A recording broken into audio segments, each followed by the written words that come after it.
প্রীতি এবং শুভেচ্ছা জানবেন।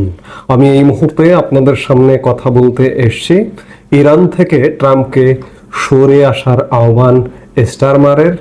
বাংলাদেশ থেকে ট্রাম্পকে সরে যেতে আহ্বান জানাবেন কবে, এই প্রসঙ্গটা নিয়ে আপনাদের সামনে কথা বলবো।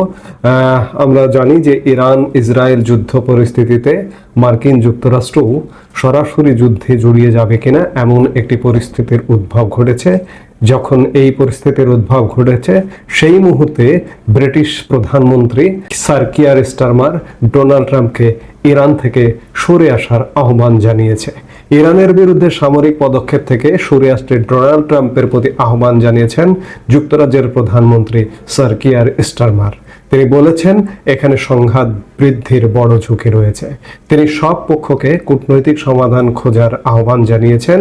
মিস্টার স্টারমার বলেছেন এর আগে মার্কিন যুক্তরাষ্ট্রের সাথে বেশ কয়েক দফা আলোচনা হয়েছে এবং আমার মতে এটি এই সমস্যা সমাধানের উপায়। এমন সময়ে তার এই মন্তব্য এসেছে যখন যুক্তরাজ্যের পররাষ্ট্রমন্ত্রী ডেভিড লেমি এই উত্তেজনা কমানোর উদ্দেশ্যে আলোচনার জন্য ওয়াশিংটন গতকাল বৃহস্পতিবার সন্ধ্যায় মধ্যপ্রাচ্যের পরিস্থিতি নিয়ে লেমি এবং মার্কিন পররাষ্ট্রমন্ত্রী রুবিও আলোচনা করেন বলে জানা গেছে। এদিকে আজ শুক্রবার যুক্তরাজ্য, ফ্রান্স ও জার্মানির পররাষ্ট্রমন্ত্রীদের সঙ্গে আজকে জেনেভায় বৈঠকে বসছেন ইরানের পররাষ্ট্রমন্ত্রী আব্বাস আরাকচি। ব্রিটিশ পররাষ্ট্রমন্ত্রী ডেভিড ল্যামি বৃহস্পতিবার মার্কো রুবিওর সাথে বৈঠক করে তিনি জেনেভার উদ্দেশ্যে রওনা দিয়েছেন এবং আজকে ইরানের পররাষ্ট্রমন্ত্রীর সাথে বৈঠক করবেন। এবং তিন দেশ যুক্তরাজ্য, ফ্রান্স এবং জার্মানি, ইউরোপের তিনটি গুরুত্বপূর্ণ দেশ বৈঠক করবেন। সেটি যাই হোক, যে ইরানে যুদ্ধ অবস্থা বিরাজ করছে এবং ইরানে যুদ্ধ অবস্থায় সরাসরি মার্কিন যুক্তরাষ্ট্রের জড়িয়ে পড়বার একটি প্রবণতা দেখা গেছে, যার দরুন স্যার কিয়ার স্টারমার ট্রাম্পকে সেখান থেকে বিরত থাকতে বলেছেন। আজকে বাংলাদেশে প্রসঙ্গ যদি এর সঙ্গে টেনে আনি, যে বাংলাদেশে যুদ্ধ অবস্থা এখনো তৈরি হয়নি, কিন্তু মার্কিন যুক্তরাষ্ট্র যদি আমাদের এখানে খুব আগ্রাসী ভূমিকায় আসে তাহলে বাংলাদেশও কিন্তু যুদ্ধের হাত থেকে রক্ষা পাবে না।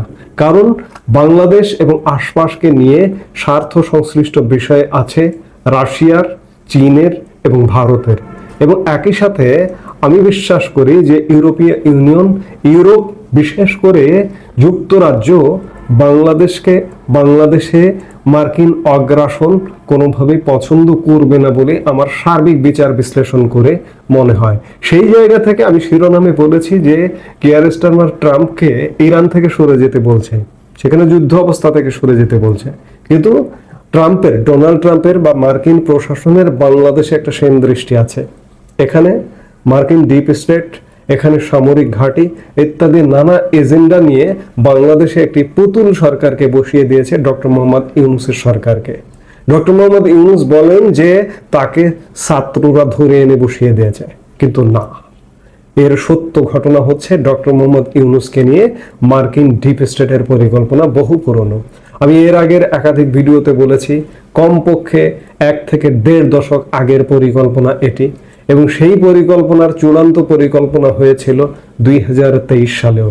2024-এর যে 7 জানুয়ারি ইলেকশন হয়েছে তার আগেও পরিকল্পনা হয়েছিল।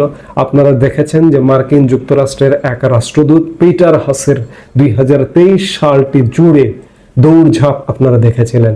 এই পিটার হাসকে দিয়ে তৎকালীন বাইডেন প্রশাসন ডক্টর মোহাম্মদ ইউনূসকে প্রধান করে বাংলাদেশে একটি পুতুল সরকার বসিয়ে দেবার আহ্বান জানিয়েছিল শেখ হাসিনার কাছে, এবং একটা অন্তর্বর্তীকালীন সরকার গঠন করতে বলেছিল শেখ হাসিনাকে, এবং সেই সরকারের অধীনে নির্বাচন দিতে বলেছিল মার্কিন যুক্তরাষ্ট্র।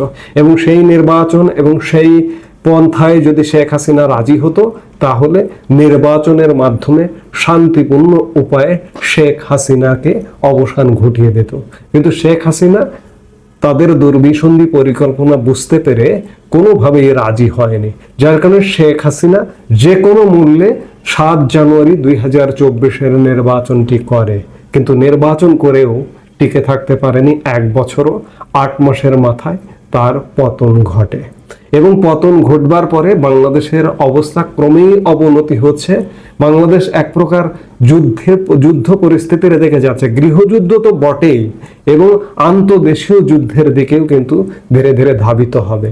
আজকে এই পরিস্থিতিতে আমরা বিশ্বকে আমরা বিশ্বের কাছে প্রত্যাশা করি, যেমন মার্কিন প্রেসিডেন্টকে যুক্তরাজ্যের প্রধানমন্ত্রী স্যার কিয়ার স্টারমার বলেছেন যে ইরান থেকে সরে যাও, ঠিক তেমনি বাংলাদেশকে নিয়েও যদি স্যার কিয়ার স্টারমার বলেন যে ডোনাল্ড ট্রাম্প তুমি বাংলাদেশ ইস্যু নিয়ে সরে যাও, কিংবা চীন, রাশিয়া, ভারত যত দ্রুত এরকম একটি সিগন্যাল আসবে, সরে যাবার কথা বলবে, তত দ্রুত বাংলাদেশ অন্ততপক্ষে একটা মুক্ত অবস্থায়, একটা স্বাধীন অবস্থায়, একটা আত্মনিয়ন্ত্রণাধীন অবস্থায় থাকতে পারবে।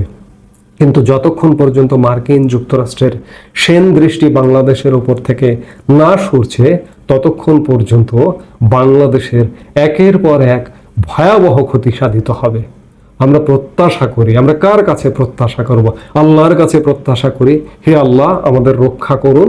এবং এই স্যার কিয়ার স্টারমারের মতো বিশ্ব নেতৃবৃন্দ ডোনাল্ড ট্রাম্পকে বলুন বা মার্কিন প্রশাসনকে বলুন যে বাংলাদেশ নিয়ে যে পরিকল্পনা, সেই পরিকল্পনা থেকে পিছু হটো।